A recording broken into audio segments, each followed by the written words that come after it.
Today I'm going to do an extremely low budget diesel swap. We're going to do a low budget power steering swap because this was manual steering. And I'm even going to do like a, I don't know, we'll call it a low budget radiator flush with some different chemicals and stuff. And hopefully by the end of the video, I'm finally going to have this little Land Rover running. This engine has no spark. Honestly, probably an easy fix. But you know what else has no fart? Redo, take two. This engine has no spark. You know what else has no spark? Diesels. I like diesels. I prefer diesels. I also like things with turbos. I have two turbo diesels that I picked up locally, and either one should bolt right in. This is called a 19J. It is a 2.5 liter turbo diesel, IDI, indirect injection. So what that means is that these injectors over here on the side do not go directly into the cylinder. They actually go into little pre-combustion chambers in the cylinder head. I've owned a lot of IDI diesels.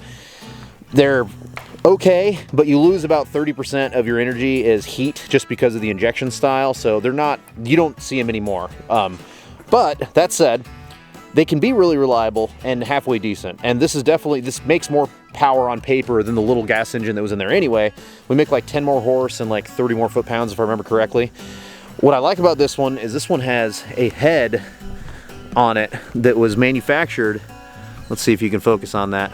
It's a Land Rover head, manufactured in 2006. Now this would have came off of a early Defender before they really even started calling them Defenders in like 88 to 89. So that means that somebody probably discovered that there was cracks in between the valves on the cylinder head. Very common with IDI diesels. And then they had the head replaced, and it looked like those injectors look like they're not very rusty and stuff too on the outside. So there's that motor. And then I just happened to find another one, which is crazy because these are not super common engines. But I got a good enough deal on both that I figure we will pick which one's the best one. And then moving forward, I will have a parts engine.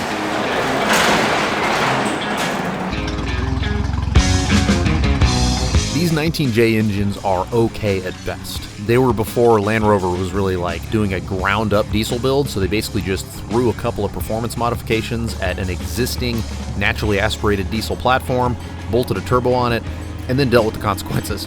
The engine that I want is a 200 TDI, but it's a lot less common around here, so I'm just dealing with a very affordable turbo diesel engine. If I was to guess, I think this is the early 19J that everybody had problems with, which was like 86, 87, maybe 85. I'd have to do a little more research.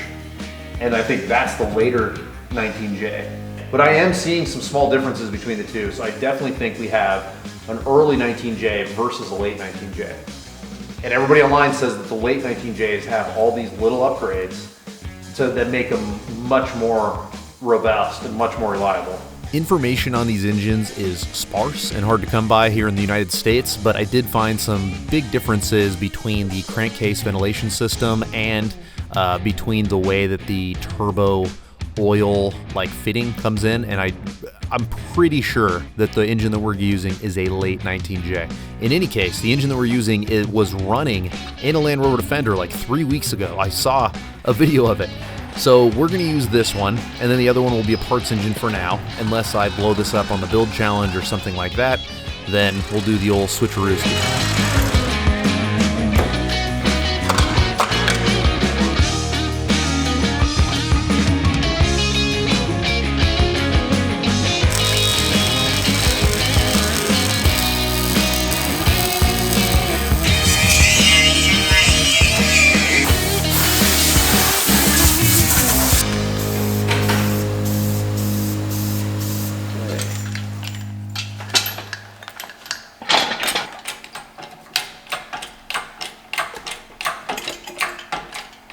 No way!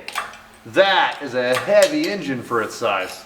Is this like 5? Yeah, 521 pounds. What a beast. Oh, it's iron head. Yeah, iron head, iron block. 5. I don't want it to spill everywhere, whatever, let it spill. I want to make sure it's accurate. 520. What was your guess? 600 flat.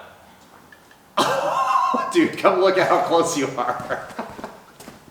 Oh, but I'm over. No, 5, 5, 9, 7. I know. It looks like we're gonna have to build one engine mount. The driver's side's fine, the passenger side is not, and now we need to pull the clutch assembly and see what spline count everything is and see if it will actually marry. Come on, girl. If this pilot bushing fits over the nose, oh boy, on that input shaft, then we're in good business. I think we got most of what we need. Fingers crossed. Oh yeah, sweet. Well, that does confirm. We measured it went to metric, but the studs do fit in here. So since this fits in there, the studs fit in there. As long as we have like the right depth and stuff, which we should with that adapter, we should be able to use the clutch disc for this transmission with the flywheel of the 19J, this on the 19J, and then I just need to go get a clutch alignment tool. We should be in business. A quick glance at the clutch assembly on this 19J, and you can tell that this flywheel's been seeing a lot of heat. This clutch disc is worn down, has been seeing a lot of heat, so it is certainly time for a replacement. Luckily, I planned ahead. I ordered a flex plate a flywheel that is for a 200 TDI, which I read online is supposed to be the same, and so we're gonna try to bolt that in here. We're gonna use the clutch disc that came on the gas engine that we pulled out, and that clutch disc will be the right spline count to be able to go into this transmission. So we're just gonna mix a combination of the 19J's clutch assembly with the clutch disc of this gas engine, and just by laying it all on there and looking at it, the size of the clutches are the same and all that. So I think that we should be in good shape.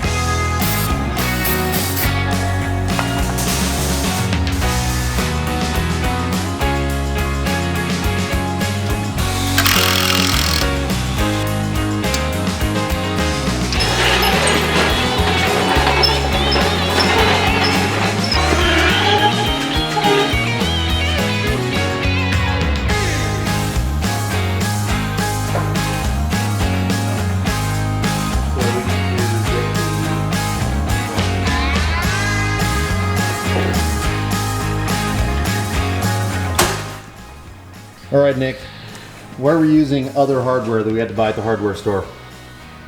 Because at some point, they switched to metric in the UK. And we are past that point. Yes. So all the original hardware was standard. 3/8, and this is M10? Yep.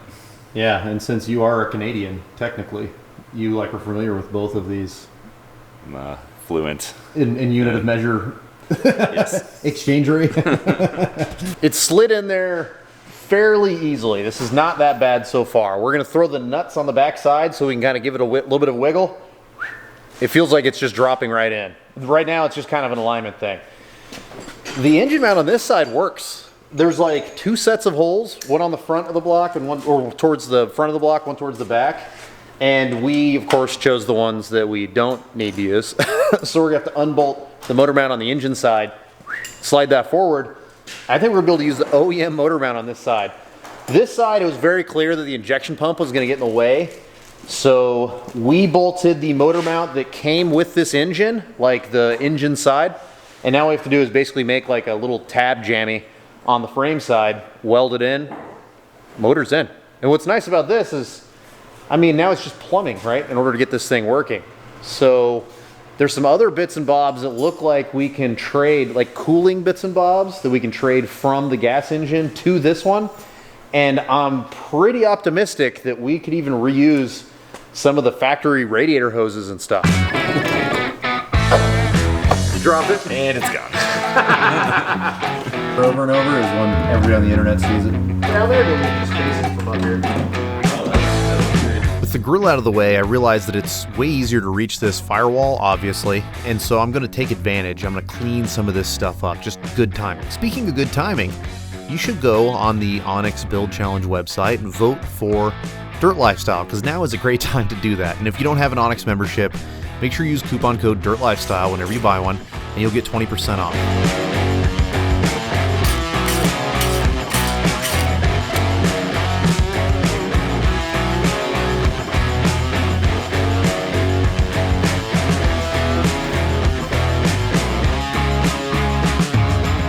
I've got to give a big shout out to Nick, because he's the one who observed that this thermostat housing on both of these engines, they're drastically different, but the 3-bolt pattern that bolts it onto the head is the exact same. At least looks the same. So I'm pulling one set off the gas, and I'm going to see if it interchanges with our spare engine, and if everything fits up, I mean, this is a no-brainer. This is going to make it to where we can use factory radiator hoses that came with this 73 Land Rover, which is awesome. We can even use a factory heater controls. So this is going to simplify some things for us in a huge way and save a ton of time if it can work. Huge shout out to my friend Larry at British 4x4. Oh, God. I hit him up and he's able to find whatever it is that I find online that I think is going to work. When it comes to Land Rover stuff, he is the man. This is a steering box from a P38 Range Rover, and this is gonna be how we get power steering. And what I love about this is, I mean, it's beef. It's a really big, strong steering box, but it also is made to mount on the outside of a frame, which when you're trying to convert something like this to power steering, it is so much easier if you can get your box mounted on the outside of the frame.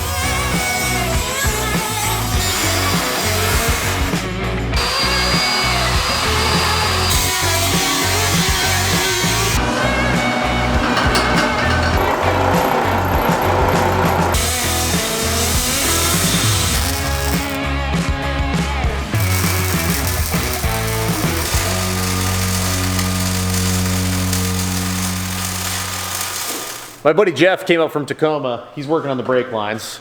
So we're gonna get going on that. He offered his services for a day in exchange for chili. My wife makes great chili. So that's gonna be pretty sweet. Nick is building the passenger side mount for the engine, and then he's gonna start putting the whole front end of this back together, because I would like to turn this over and see if we can get it to run by the end of the video. And while they're doing that, I'm gonna stay away from the engine bay. So I'm gonna table that steering box, and I'm gonna start welding a whole bunch of stuff. As soon as you have 2 or more people working with you, you officially become a working foreman. Meaning that I'm a support system for these other 2 in order to keep them going, not just being able to keep myself going. And I actually used to do this for a living. So what I'd like to do whenever I had big jobs, which the biggest one I ever was in charge of was I had like 11 guys working under me for not very long, like 4 or 5 weeks. And I would just put together like boxes and potato sacks and all this stuff of pipe and fittings, so that whenever the guys came up and they needed stuff to do, I had all the tasks like fully planned out. I could walk them through it. I knew they had every fitting they needed. And if there was a specialty tool involved, the specialty tool was in the box or in the bag. And that's exactly what I did for Jeff. So Jeff isn't going to be burning up a bunch of time walking around my shop trying to find tools or needing to stop me. I'm just able to lay him out. He has all of the fittings, all of the tools, everything he needs to run one clutch line and one brake line, and then I can just let him go. But this also means that I need to be available, so I'm choosing a bunch of random tasks that are not time sensitive that I can just kind of do in and out in between helping Nick and Jeff continue on. To me, this is the most efficient way to run a small crew.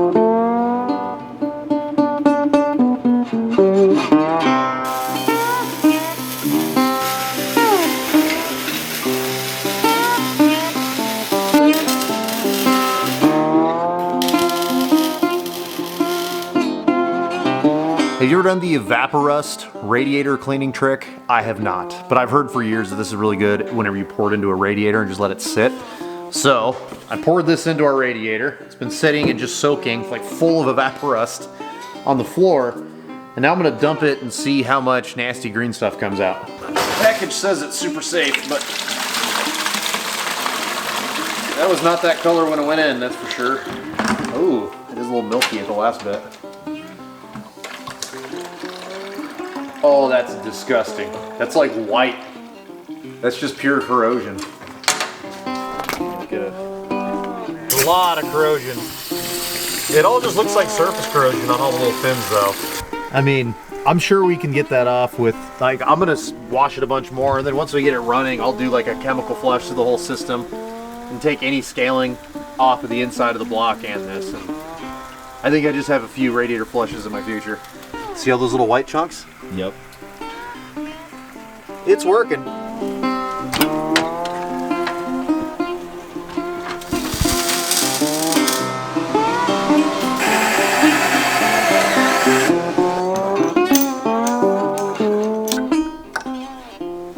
think? Is it gonna hold? I've built worse. Okay. I mean, yes, it's gonna hold. Turbo diesel. So that goes from vacuum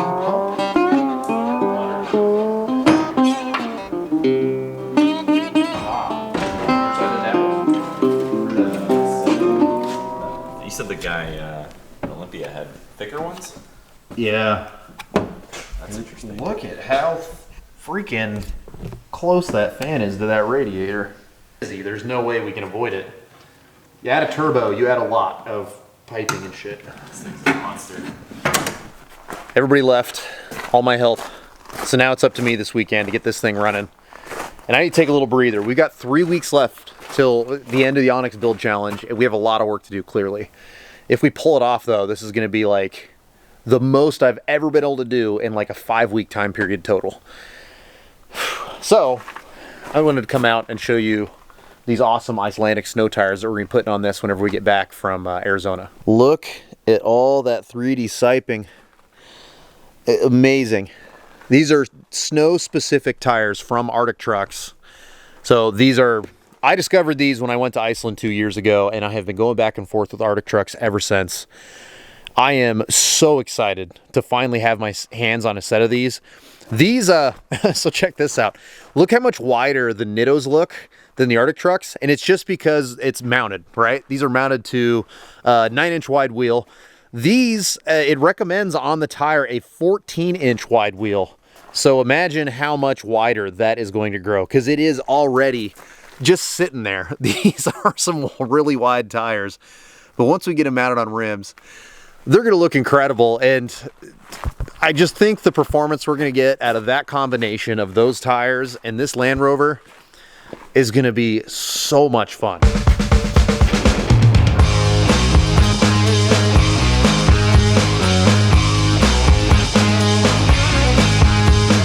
I was really hoping to not have to modify this intercooler for time, but it makes so much more sense too. This actually fits perfect on the passenger side of the radiator, but the charge piping would be so complicated in this current form. So I'm gonna bring it in front of the radiator. There's a nice space, but I've got to change the inlet and outlet, and this will make it to where, I mean, there's gonna be so much less charge piping, which will be better for performance, and it's gonna be a much less cluttered engine bay. So it starts with me cutting into this brand new intercooler.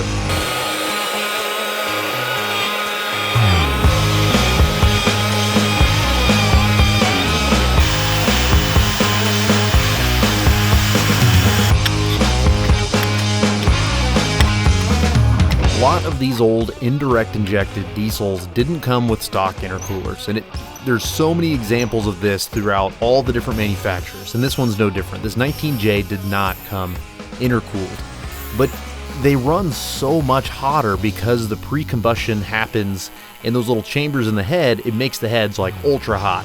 So one way that you can extend the life of these and get a little bit more power, a little bit more performance, keep them cooler, is to just run an air-to-air intercooler like this one.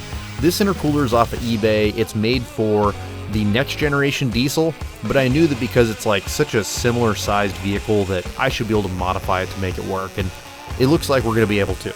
Once I get the tubes mounted in a way that I want them, all I have to do is figure out a way to mount it and secure it, and we're good to go.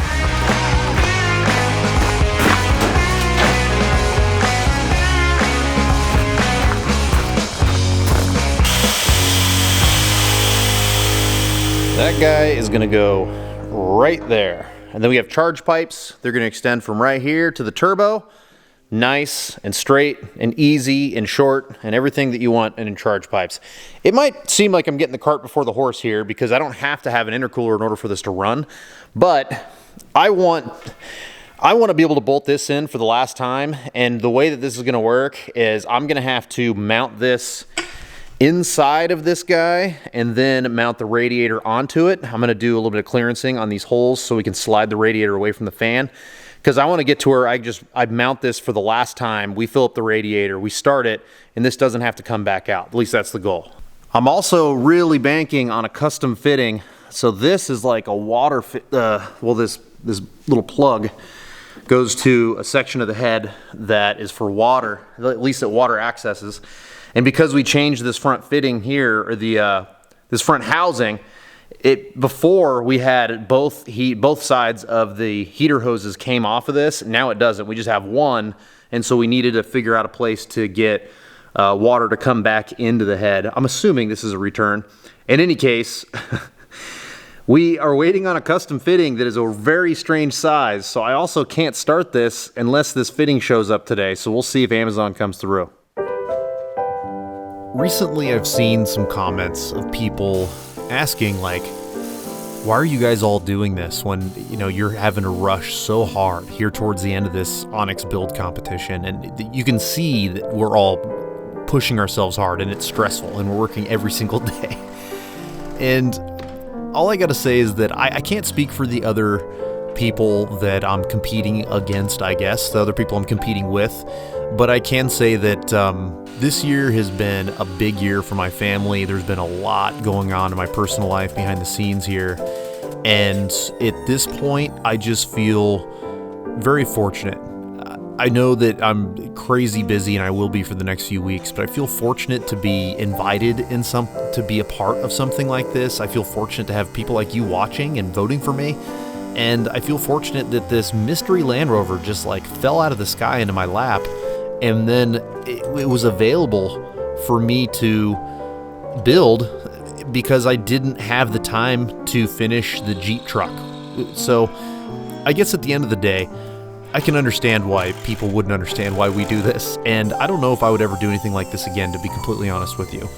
But I still just feel so lucky to be in the situation that I'm in, and these next few weeks are going to be brutal, but it's going to be really fun to get to Arizona, have a sweet rig, and to be able to hang out with my friends for a week while we shoot some cool stuff going off-road. Oh, that fan is so close, and I want to figure something else out. For those of you that have used push fans, what do you think? I've got room for a push fan up here. So what I'm thinking is I could remove this mechanical fan because it's just so close to the radiator. It's not hitting, but man, is it right on there. And I could do an electric fan up here, which I like electric fans for vehicles like this anyway, because my experience with old diesels, they do have a hard time getting hot in the winter, or getting up to temp, I should say.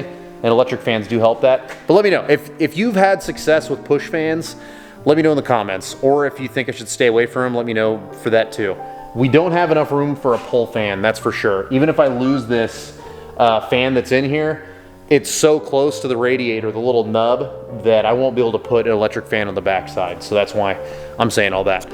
Also, I have bad news. My fitting got delayed, so I'm not gonna try and rush and turn this over tonight, because I'd like to have at least the cooling system not like pouring into a bucket or something. I want to let this idle for a minute or two and like really listen to it and like burp out air and all that other stuff. So I guess that's it. I appreciate you watching. This is a crazy cheap, this is by far the cheapest diesel swap I've ever done. If I use that other engine that I got for 350 bucks, we'd be in the entire thing for less than 500 bucks, which is crazy. And even with this engine, which I paid a little bit more for, I mean, we'll be into the whole thing for like less than 1,000, like far under 1,000. So I have traditionally spent a lot of money on diesel swaps. So this is kind of cool to have this this option available. Thank you so much for watching. We'll see you on the next one.